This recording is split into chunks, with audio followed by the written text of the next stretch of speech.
Hello and welcome back to the channel. This video is going to cover two different credit earning setups for the Sauber Mercedes C9, meaning you'll have multiple methods to change up the grind at both the 700 and 800 performance points levels. At the end of the video I'll put up the spec sheet so you can easily refer back to them as you're tuning your own car. The C9 is a reliable earner. It's not quite as fast as the Mazda 787B, but it handles better and is just as viable for multiple tracks. It's a fun drive that requires minimal investment to earn, aside from the initial purchase. The fuel range on the C9 is less than the Mazda, and as such you'll need to pit a single time regardless if you're running Le Mans or Sardegna. But you'll still pit at least one less time than your competitors, making this car an easy win on both tracks. The only exception is weather changes at Le Mans, and any race I've done, even if you pit at Le Mans, you'll still have more than enough time to get the win. The C9 was headed up by Sauber in partnership with Mercedes. It started with Mercedes supplying engines in 1986, and within 2 years they had a high-performing Group C race car that was viable to compete in the WSPC. In 1988, the C9 won 5 out of its 12 races, and in 1989 it was upgraded further to a 5-liter single overhead cam V8 that increased power to 710 horsepower. That same year, the Sauber Mercedes C9 finished 1 and 2 at the World Sport Car Championship at the Suzuka circuit, and again 1 and 2 at the 24 Hours at Le Mans. This car is a great addition to any garage. It looks great, sounds amazing, and it's fantastic to drive. It's probably one of the better handling race cars by default.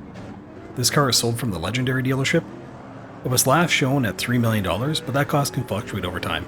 So it's an expensive car, but it's not so bad when you consider that you can earn that back within 2 hours of gameplay, and you've got a viable grade 1 car in your garage going forward. So if you're not able to pick it up now, watch for it in the future. I promise you'll be happy you did. So let's get into the tunes. For both these setups, there are no permanent engine upgrades.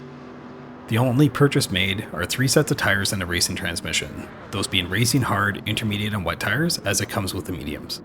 The tires are somewhat subjective. I'd recommend you get all 3, as the racing hards allow you to pit a single time on both races. Of course that's weather dependent, but I like having the flexibility of either intermediates or wets depending on track conditions. Everything else is stock and requires no further investment.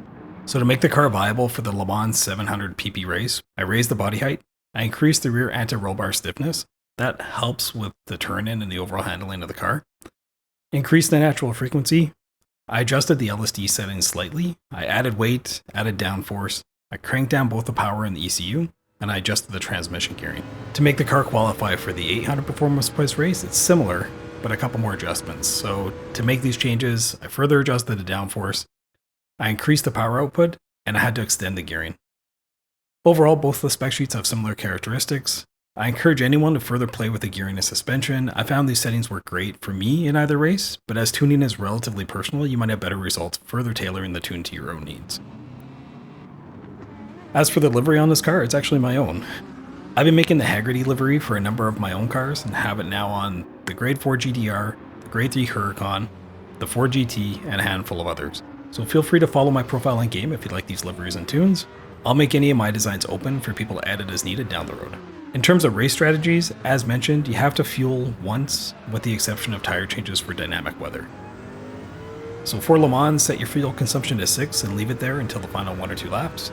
You can then lean in a bit faster, depending on your fuel. In most races, you can likely stay out on racing hards, unless you get some heavy rain, and the traction meter is over 1/3, you'll see darker blue on the weather radar as well. For Sardegna, just set it to 6 and pit after halfway through the track.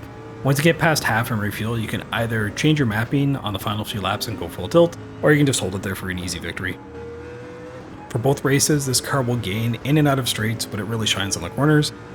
You'll auto-accelerate any car coming out of an apex of a curve.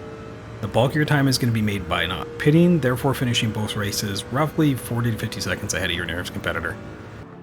I hope you're enjoying these 2 tuning options and they serve you well in your GT7 garage. If you enjoy these tunes, please like and comment below. It greatly helps with my channel growth on YouTube, and it helps guide me on what type of content you enjoy and want more of. If you're looking to connect with others around gaming in general, feel free to join our 22 Gaming Discord. We're a growing community of like-minded gamers covering multiple titles. If you're looking to discuss tunes, liveries, or anything GT7 related, 22 Gaming has got you covered. As always, thank you for your time, and I'll see you in the next one.